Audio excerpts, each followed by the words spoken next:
وَقَالُوا لَن يَدْخُلَ الْجَنَّةَ إِلَّا مَنْ كَانَ هُودًا أَوْ نَصَارَىٰ۔ اب دیکھیے جب یہ نئی امت اب تشکیل پا رہی ہے تو یہودی اور نصرانی جو ایک دوسرے کے دشمن تھے مسلمانوں کے مقابلے میں جمع ہو گئے، انہوں نے کہنا یہ شروع کیا وَقَالُوا لَن يَدْخُلَ الْجَنَّةَ، ہرگز نہیں داخل ہوگا جنت میں إِلَّا مَنْ كَانَ هُودًا أَوْ نَصَارَىٰ، سوائے اس کے جو یا تو یہودی ہو یا نصرانی ہو۔ وَقَالُوا لَن يَدْخُلَ الْجَنَّةَ إِلَّا مَنْ كَانَ هُودًا أَوْ نَصَارَىٰ تِلْكَ أَمَانِيُّهُمْ، یہ لفظ دوبارہ آ گیا، یہ ان کی خواہشات ہیں، من گھڑت خیالات ہیں، ان کی وشفل تھنکنگ ہے۔ قُلْ هَاتُوا بُرْهَانَكُمْ إِن كُنتُمْ صَادِقِينَ، کہو ان سے لاؤ کوئی دلیل اگر تم سچے ہو، دلیل کتاب سے لاؤ، کہیں تورات میں لکھا ہے یہ، کہیں یہ انجیل میں لکھا ہے، جو تورات اور جو انجیل تمہارے پاس ہے اسی میں سے دکھا دو کہ یہ لکھا ہوا ہو، کہیں لکھا ہوا نہیں۔ اب یہاں پر وہ یونیورسل ٹروتھ آ رہا ہے، بلا من اسلم وجہہ للہ وہو محسن، کیوں نہیں، ہر وہ شخص کے جو اپنا چہرہ اللہ کے سامنے جھکا دے اور وہ محسن ہو، اس کا رویہ صدق پر، سچائی پر، حسن کردار پر مبنی ہو، سر کا جھکانا منافقانہ نہ ہو، جزوی نہ ہو کہ کچھ مانا کچھ نہیں مانا۔ بلا من اسلم وجہہ للہ وہو محسن فلہ اجرہ عند ربہ، تو اس کے لیے اس کا اجر محفوظ ہے اس کے رب کے پاس، فلا خوف علیہم ولا هم یحزنون، نہ ان پر کوئی خوف ہوگا اور نہ ہی وہ حزن سے دوچار ہوں گے۔ یہ دوسری آیت ہے کہ جس سے کچھ لوگوں نے استدلال کیا ہے کہ ایمان بالرسالت ضروری نہیں ہے۔ اب دیکھیے اس کا جواب وہی ہوگا، نمبر ایک تو یہ ہر جگہ پر ساری چیزیں بیان نہیں کی جایا کرتی، کوئی چیز کہیں بیان کی گئی، کوئی کہیں بیان کی گئی ہے۔ کتاب کو لینا ہے تو پوری کو پوری ایک کتاب کی حیثیت سے۔ دوسرے یہ کہ یہ سارا سلسلہ کرام جو ہے جو دو بریکٹس کے مابین آ رہا ہے، اس میں پہلے سے ہے وَآمِنُوا بِمَا أَنزَلْتُ مُصَدِّقًا لِمَا مَعَكُمْ وَلَا تَكُونُوا أَوَّلَ كَافِرٍ بِهِ، تو وہ تو ضرب کھا رہی ہے اس پورے کے پورے مضامین کے سلسلے سے جو ان دو بریکٹوں کے درمیان آ رہا ہے۔ اب دیکھیے ایک طرف تو ان کا کہنا یہ تھا کہ جنت میں داخل نہیں ہوگا مگر وہی جو یہودی ہو یا نصرانی ہو۔ اب عمل کیا ہے؟ وَقَالَتِ الْيَهُودُ لَيْسَتِ النَّصَارَىٰ عَلَىٰ شَيْءٍ، یہودی کہتے ہیں نصارہ کی کوئی حیثیت نہیں، کوئی بنیاد نہیں، کوئی جڑ نہیں۔ وَقَالَتِ النَّصَارَىٰ لَيْسَتِ الْيَهُودُ عَلَىٰ شَيْءٍ، اور نصارہ کہتے ہیں کہ یہود کی کوئی بنیاد نہیں، بے بنیاد لوگ ہیں، کوئی حقیقت ان کی حقانیت ہے ہی نہیں۔ وَهُمْ يَتْلُونَ الْكِتَابَ، اور مزہ یہ ہے کہ دونوں ایک کتاب پڑھ رہے ہیں۔ اولڈ ٹیسٹمنٹ تو مشترک ہے یہودیوں میں اور عیسائیوں میں، یہ بہت اہم نقطہ ہے۔ اور جدید عیسائیت میں جو ایک بہت بڑی طاقت ابھر رہی ہے امریکہ میں، وہ ہے کہ جو یہ عیسائیت کو جیوڈائز کر رہی ہے، کیونکہ رومن کیتھولک مذہب جو تھا اس نے تو چونکہ گویا کہ سارا رشتہ توڑ لیا تھا بائبل سے، سارا اختیار پوپ کے ہاتھ میں آ گیا تھا، لیکن پروٹیسٹنٹس نے پھر بائبل کو قبول کیا۔ اب اس کی منطقی انتہا یہ کہ اولڈ ٹیسٹمنٹ کے اوپر بھی اب ان کی توجہ ہو رہی ہے کہ آخر یہ بھی تو ہم مانتے ہیں کہ ہماری کتاب ہے اور اس میں جو کچھ لکھا ہے اس کو نظر انداز کیسے کر سکتے ہیں۔ ہم نے جو ایک سیمینار کیا تھا امریکہ میں جس میں ایک یہودی عالم بھی آئے تھے، ایک عیسائی بھی آئے تھے، اور مسلمانوں کی طرف سے بھی ہمارے ایک ساتھی نے بات کی تھی، تو وہاں ایک یہودی عالم نے کہا کہ اس وقت اسرائیل کو سب سے بڑی سپورٹ جو مل رہی ہے وہ ان عیسائیوں سے مل رہی ہے امریکہ میں سے کہ جو اس وقت ایونجلسٹ کہلاتے ہیں وہاں پر، اور جو ایک بڑا فرقہ بن کر ابھر رہے ہیں۔ بہرحال یہ ان کا طرز عمل ہے۔ وَهُمْ يَتْلُونَ الْكِتَابَ، اور وہ دونوں کے دونوں کتاب کے پڑھنے والے ہیں۔ كَذَلِكَ قَالَ الَّذِينَ لَا يَعْلَمُونَ مِثْلَ قَوْلِهِمْ، اسی طرح کہا تھا ان لوگوں نے کہ جو کچھ بھی نہیں جانتے انہی کی سی بات کہی تھی، یعنی یہ اشارہ ہے مشرکین مکہ کی طرف۔ فَاللَّهُ يَحْكُمُ بَيْنَهُمْ يَوْمَ الْقِيَامَةِ فِيمَا كَانُوا فِيهِ يَخْتَلِفُونَ، تو اللہ تعالیٰ فیصلہ کر دے گا ان کے مابین قیامت کے دن ان تمام باتوں کا جن میں کہ یہ اختلاف کر رہے تھے۔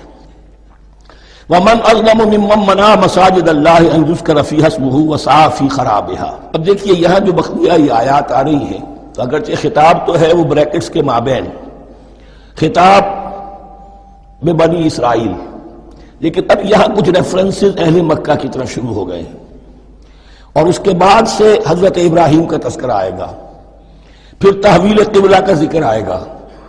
تحویل قبلہ میں ظاہر بات ہے کہ وہ قبلہ جو ہے وہ مشرکین مکہ کے قبضے میں تھا اس وقت، اس حوالے سے ریلیونٹ کچھ مضامین جو ہیں اس کی تمہید باندھی جا رہی ہے.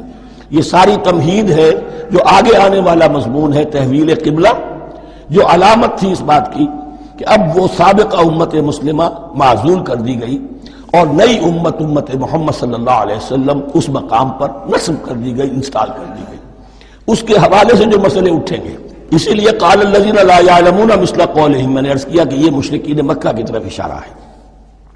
ومن اظلم ممن منع مساجد اللہ یذکر فیہا اسمہ، اس سے بڑھ کر ظالم کون ہوگا جو اللہ تعالیٰ کی مسجدوں سے لوگوں کو روکے کہ وہ اس میں اس کا نام لے سکے. چونکہ مشرکین مکہ نے مسلمانوں کو محروم کر دیا تھا حرم سے، اب وہاں جانے کی ان کو اجازت نہیں تھی. سن 6 میں حضور گئے بھی ہیں، تب بھی یہ کہ صلح حدیبیہ ہو گئی، واپس آنا پڑا، عمرہ کرنے کی اجازت نہیں ملی. سن 7 میں پھر ہوا ہے. تو یہ 7 برس بہت شاخ گزرے ہیں محمد الرسول اللہ صلی اللہ علیہ وسلم اور اہل ایمان پر. اب یہاں ذکر ہو رہا ہے ان کا، قریش کا. وَمَنْ أَظْلَمُ مِمَّنْ مَنَعَ مَسَاجِدَ اللَّهِ أَن يُذْكَرَ فِيهَا اسْمُهُ وَسَعَىٰ فِي خَرَابِهَا، اور وہ اس کی تخریب میں لگے ہوئے ہیں.